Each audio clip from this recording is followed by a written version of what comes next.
Well, hello, everyone, and welcome back to the PCOS Revolution Podcast. Today, I'm here with Aimee Raupp, who is a licensed acupuncture physician and a renowned women's health and wellness expert, and also is the best-selling author of the books Chill Out and Get Healthy, Yes, You Can Get Pregnant, and Body Belief. A licensed acupuncturist and herbalist in private practice in New York, she also holds a Master of Science degree in Traditional Oriental Medicine from the Pacific College of Oriental Medicine and a bachelor's degree in biology from Rutgers University. And I'm so happy to have you here, Aimee. I'm excited to speak to one of my colleagues, too. We don't get to speak to a lot of acupuncturists sometimes on this show, and especially when so knowledgeable in women's health. So welcome to the show. Thank you so much for having me. I'm honored to be here. And fun to talk shop with another acupuncturist, like you said. Yes, it's exciting. And I feel like the word is finally getting out that acupuncture and Chinese medicine are beneficial for PCOS. And oh my gosh, so beneficial.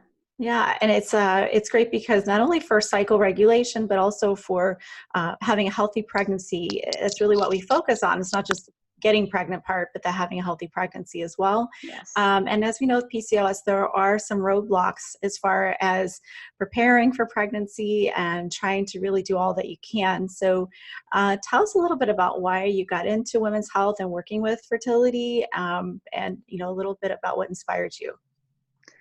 Well, I've been in clinical practice now. It'll be 16 years at the end of 2019, which is crazy to think about. And I just started a general practice when I first started practicing and just was super passionate about, any health condition. But what started to come to me, client after client was, I think mainly women were seeking out alternative medicine, especially 15, 16 years ago. And most women have hormonal issues. Most of their conditions stem from a hormonal issue. So it just started to be what I was treating. And I think too, from my, I was a scientist and a researcher before I became an acupuncturist. And so, I'm not going to lie. I think I really like to see numbers change on a lab. And I like these very tangible results. And Chinese medicine, as you know, doesn't give us that much. It's very subjective analysis and, how the patient's improving on these subjective measures. And so with hormones, I could see, so say like a PCOS patient, I could see testosterone decreasing, right? Or fertility client, I could see estrogen shifting or FSH improving or AMH improving. And that was very exciting to me. So as I started to learn more, I had my strong Chinese medicine background and I had a Western medicine background, but then I really got into nutrition as well. And so when I started to couple all of that together, I really saw shifts in my clients and fast. And so it just, it just automatically became the thing I treated rather than, I didn't really seek it out. It just started coming to me. And then I started to get known for helping balance hormones or helping balance, women preconception so they would get pregnant faster. And also like another thing from a Chinese medicine perspective, which I know you'll relate to is, I had read the books on like balancing hormones from a Chinese medicine perspective. And I had taken the courses on treating PCOS or treating fertility from a Chinese medicine perspective. And one thing I noticed was that if I just solely focused on what I was taught in those classes, I wasn't getting the results I wanted. But rather, if I focused on the whole picture and treated this patient very holistically, the way we're trained in Chinese medicine school, and looked at every single component, they got better and fast. And, I noticed that too with like clients that would come to me for digestive issues or anxiety issues, that once they tried to conceive, they got pregnant a lot faster than the girls that I was solely focused on helping them get pregnant, right? So it taught me a lot to really step back and really practice our medicine the way we were taught to practice it rather than compartmentalizing it like Western medicine practitioners do. So yeah, it's still my passion. I have, it's tremendously rewarding to, you balance someone's hormones and you really change their life. And that's tremendously rewarding. Definitely. And I know you're in Manhattan, so you must see a little bit of older population. Not old, but definitely not 25 years old seeking to get pregnant or 30. Yeah. I see a whole range. I do tend to get, more and more women that are preparing for pregnancy because their friends have had challenges, or they're coming into it really wanting to get all their ducks in a row because they don't want to be faced with challenges, strictly out of fear and maybe what they saw friends go through or what the media talks about all the time now. So I am seeing a downward trend in age, if you will. However, yes, I see a lot of executive type women, very strong career women that, their career has come first for the last 20 years and now they're late 30s, early 40s and want to get pregnant. So I see a lot of that, which was the root of writing my book, Yes, You Can Get Pregnant, because that's what I saw. And I saw that if, it's the same thing, right? In Chinese medicine, we talk, if you live in accordance with the Tao, you should be able to conceive later in life, even into your late 40s. And, I think we adjust that a little bit these days and age. I think 45, 46 is still doable for a natural pregnancy if one really takes it seriously, living in accordance with the Tao.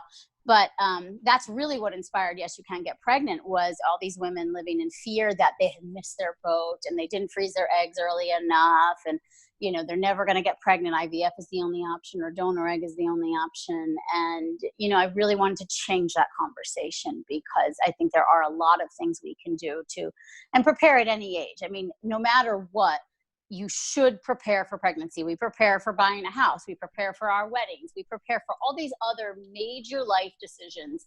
And yet we still think that we can just stop taking the pill and get pregnant the next month with a healthy child. Right. Now we know that's definitely not advisable either. So not at all. And more research comes out about high testosterone and how that's affecting pregnancy as well with women with PCOS. So I feel like that's even more of a reason why to address the hormones prior to getting pregnant. Because it feels like it's just, we don't know everything, and but we do know every time a research study comes out showing that, yes, you do need to work a little bit more on, balancing hormones and optimizing your health prior to getting pregnant. Yes. I don't think that there's anything that will disprove that. So it's always a good idea. And what do you recommend? Because I know, in Chinese medicine, when I studied in China, it was basically like, targeting a lot of women in their 20s as far as all of the old fertility protocols of herbal medicine and that sort of thing. And I always tell our patients, well, we have to do a little bit more than just give you a herbal formula for a year and say, take this for a year and come back if you're not pregnant, which is the way it has been done. We have to do a little bit more since our patients are older. And so what do you feel is the first step when someone comes to you who is, let's say, over the age of 35, who perhaps does have PCOS and who's looking to get pregnant within the next year? I still individualize the case no matter what, just depending on their presentation. So if they, what are their cycles like? Are they ovulating regularly? What's their BMI? Is it in a healthy range? What's their lifestyle? Are they sleeping enough? Do they exercise too much or too little? Right. So, I still always do, as I'm sure you do, my, intensely detailed intake to really understand the whole picture. Because as I always say, I could have a 25-year-old who's more unhealthy than a 45-year-old. You know what I mean? For sure. It doesn't matter. At least I see that. So, so I really come at it, with the whole system has to be looked at holistically. And I try to move at the pace of my client, but I agree with you. When they are, approaching 40 or in their 40s, I say something similar where I'm like, listen, we have to be a little more aggressive about this case, and we can still do it, but these are the things. And so it's not just Chinese herbs and acupuncture. It's diet, it's lifestyle, it's supplements, it's, are you meditating? What, again, your exercise, your sleep patterns, especially with PCOS, I find that sleep is so imperative, and sleeping in complete darkness. New York City's super hard for that, but so everybody gets like the blackout shades and they wear the night masks and things of that nature. And then I think really important, especially today's day and age, is your bath and beauty products, going non-toxic with them because of the endocrine disrupting chemicals. foods being organic, non-genetically modified, all of these things, like these are the extra steps we have to take, because in our 20s, I think we can get away with these toxins. They haven't yet accumulated to like a mass in our bodies. But as we approach our 30s and especially our 40s, we really have to undo all that damage. And so it is a more aggressive approach. And for a minimum of 3, 6, 9 months, it just kind of depends on the case. Do you recommend any detox programs or anything like that? Or do you just start with detoxing your house I'll do. So I have in both Body Belief and in Yes, You Can Get Pregnant, I have pretty, what would I say, detailed lifestyle, recommendations. So I have elimination diets and will detox bath and beauty. So I give them, lists of things to avoid and lists of things to incorporate. And, I try to make it easy. I have my Aimee approved list of here's all your bath and beauty products. So I make it super easy for them. These are the ones, run out of what you have, switch over. Diet wise, it just depends. If I got a PCOS girl or an endometriosis girl, which, we can say majority of women with fertility challenges probably have one or the other. I automatically put them in the autoimmune category. And so I automatically put them on my Body Belief diet, which is basically an autoimmune paleo. And I'll have them I have an 11-day, what I call the purify phase. So I prep them. They can prep for a week to 2 weeks, 3 weeks, whatever wherever they're at in their diet, and slowly remove things like gluten and dairy and soy and sugar and nightshades and nuts and beans, all of them. And then they go through 11 days of a purify phase, which is a very basic diet of protein, vegetables, fat, healthy carbohydrates, lots of bone broth. And then we move into the reawaken phase where we slowly reintroduce foods. But typically in that purify and the early reawaken, which we hang out in for 3 weeks, they'll see dramatic shifts in their health and in their hormones and in their cycles. And we also learn through that because, as you know, certain people triggered by gluten, and some are by dairy, and some are by nuts, and some are by beans. And not everybody is everything. And so we kind of have to figure out their trigger. But it's all about, my mental approach is all about reducing inflammation physically, nutritionally, and emotionally. And, coming at it from that perspective. That's so good. Yes. And it's true, because a lot of these tests out there, they're not the most accurate. I'd say, the best way to know if you're sensitive to something is the elimination. It's the only way. Yeah. It's the only way. I asked every doctor under the sun when I was researching Body Belief. I talked to every functional medicine doctor that I know and trust and that you guys know and have heard of. And every single one of them was like, those allergy tests are bogus. They don't really ever show you anything. No one can really outwardly state that on their platform sometimes because of relationships maybe they have with companies or things of that nature, unfortunately. But the hands down surefire way to know for sure is you've got to do an elimination diet. I think Cyrex has some decent labs that you can double check yourself with if you want, but eliminate. And what I find too is that clinically, when I get them to commit to the elimination diet, A, they feel so empowered because they're doing something really good for themselves. And B, they see the change in their body. And then when they deviate or quote unquote cheat, which I don't really like that word, but that's the word they'll use, they feel it. And that's it's a game changer for them. They're like, oh my God, I had gluten. I had pizza yesterday. I could barely get out of bed. And then I had diarrhea for half the day. And oh my gosh, and I got a pimple, and you're like, okay, see, there's your answer. And I'm not an extremist in the sense of I might sound extreme right now, but that's the first 3-4 weeks is kind of what I do with my client. But then I say, okay, listen, we've learned what works for your body and what doesn't. Now, everything in moderation. Ideally, 90% of the time you're following this kind of diet, but you're allowed to have deviations here and there, and they shouldn't completely set you back. And I know other people maybe disagree with that, but I do think we also have to make this livable, right? And if I'm talking about reducing emotional inflammation, I don't want to add to emotional inflammation while all of a sudden they start hating their diet and hating the things they have to do to balance their hormones, right? So to try to get people to enjoy the lifestyle, but then also know okay, on Fridays, I get to go out to dinner with my partner and I can eat whatever I want, and typically what you see is they start to do it less because they notice the impact of the foods on them, right? But, you know, I do think you have to, especially like, even if I got a 25-year-old with PCOS, I'd also recommend her be super aggressive, because the sooner you get to manage it, the better. And PCOS has some serious implications if not well managed. I mean, you're going to wind up with, you know, I mean, there's argument now that it is an autoimmune condition. You're definitely going to wind up with more autoimmunity. You're probably going to wind up with diabetes. You know, if you don't manage it, you're going to wind up with gestational diabetes. Once you get pregnant, you might have miscarriages, like, you know, and I don't mean to sound doomsday, but like, it is a serious condition that has, you know, systemic impacts. This isn't just about fertility and hormones and a regular cycle. This is a systemic issue. And so is endometriosis, right? I work with, you know, a well-known autoimmune fertility doctor, and he always says to me, you know, you manage the autoimmunity with diet and lifestyle. I'll help get them pregnant. But you know, how he sees my work is for long-term health. Like, if we're going to get these women pregnant, we want them to be able to be playing with their children in 15 years, right? You know, and so I always joke that my job really isn't to help you get pregnant. My job is to get you into the healthiest version of yourself, so that you can have a healthy pregnancy and bring that child into a healthy home and then live a healthy life with that child. You know, I don't think that concept is completely caught on to the population. It's really just like, I want that positive pregnancy test and I don't care about anything else, you know?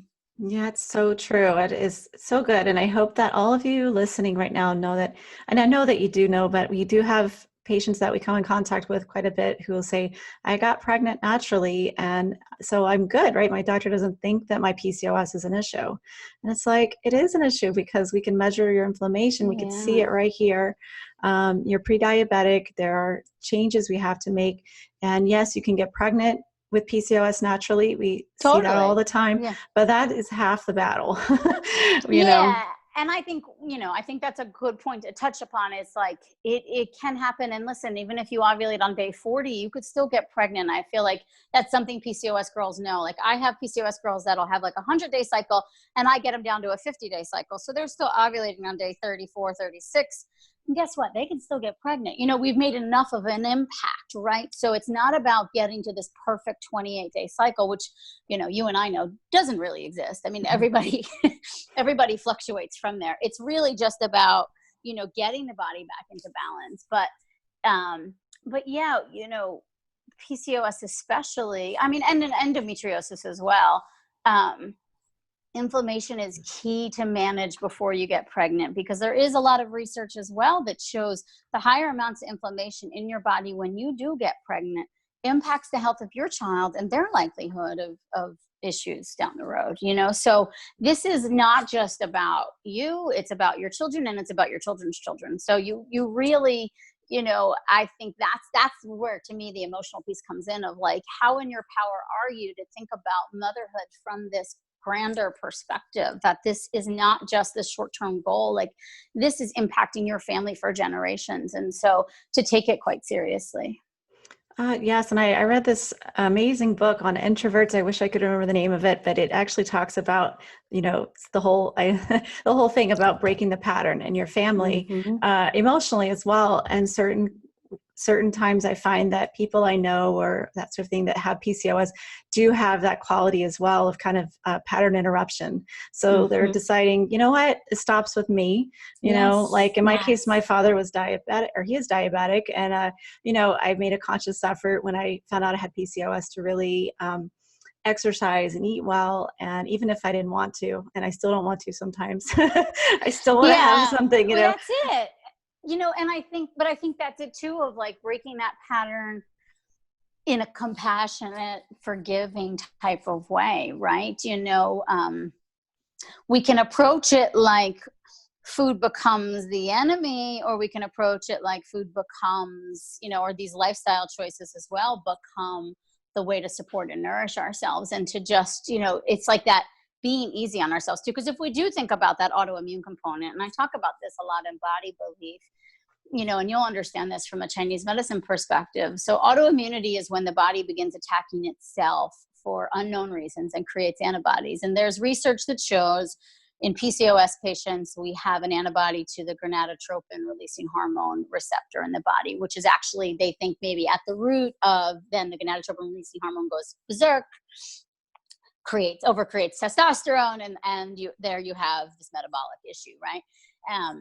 But to take it back one step further from like a spiritual, esoteric, emotional perspective, if the body is attacking itself on a physical level, I really strongly ask you, where are you attacking yourself on an emotional level? And so it's like emotional inflammation is just as important as regulating as physical inflammation. And that's part of that family story that you want to shift to, right? Because our parents mean the best, and we, I try to approach life that everybody's doing the best they can from their level of consciousness, and no harm was intended, but we can unlearn those patterns too, right? That there's this level of, maybe trauma or healing that they were going through, and then they're going to pass that on to us, and we're going to be able to heal even more than they healed in their lifetime. And then we pass that on to our children. And, I do think that perspective is a really important one to contemplate and look at. I posted something on Instagram the other day about, almost like that transgenerational thing. If we can pass down traumas, we can pass down healing, like we can do that. It's one and the same. It's just another side of the coin, right? Definitely. And I think that the reason why, what we do is so powerful is because it affects, people's life forever. I mean, I think that it's life-changing to actually know, and it's very empowering to say, I did reverse my insulin resistance. I was able to lose weight, all those things like, that you did. It's not anyone else but you. I mean, so I think empowering. That, that's something you can help your children with too, as we know that, you do have a little bit more of a greater risk factor for your daughter to have PCOS if you've had PCOS, and you already have the tools. How great is that to actually amazing.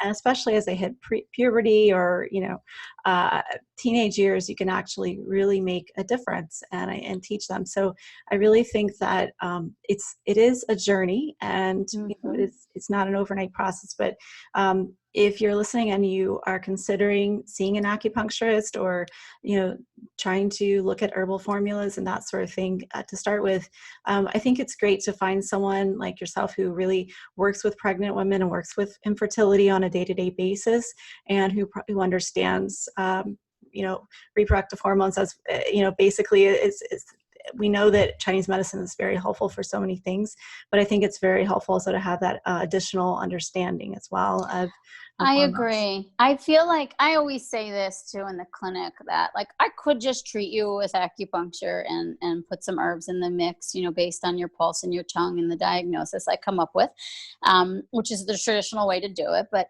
I do feel like if we do it just that way, we're doing a disservice to our clients, especially in this day and age when there's so much information out there on nutrition and supplements and lifestyle.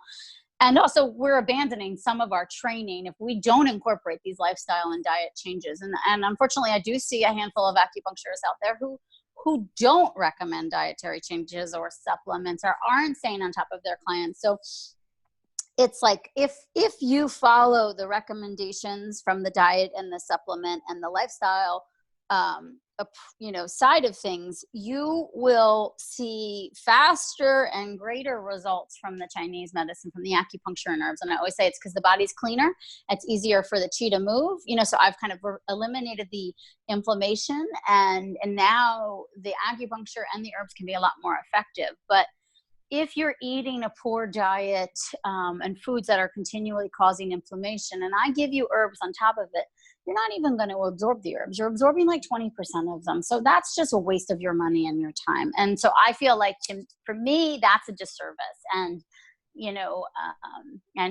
I think to all acupuncturists out there, that's like, I think that's your responsibility, is to also understand nutrition and how it impacts things, understand supplements. And if you don't, refer out for that, but make sure your client is getting that care as well, especially PCOS. PCOS is so imperative that their diet is well balanced with a lot of protein, and healthy carbs and healthy fats for sure. healthy fats. Yeah. I mean, it is so important, and no alcohol if you can't, I mean, alcohol just seems to just wreck PCOS patients. Eating in a timely manner, I mean, there's just so many things that we know about insulin resistance or even non-insulin resistant, and PCOS. And so, and that was how I learned, right? That's probably how you learned too, or, of just like a little backwards at times, like I would get a patient, a PCOS, and I'd go to like my Jane Littleton book, and then I'd go over here and I was like, oh, this isn't totally making sense.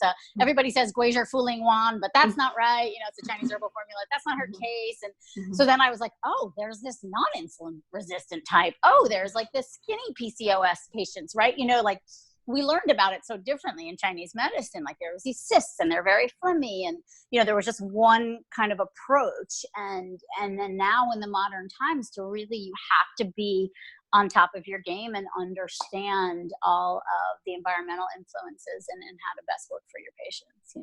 Definitely. And if you read the classical text, it's the first thing is they say food is medicine. Food is the first medicine. Food is medicine. That's it. Yeah.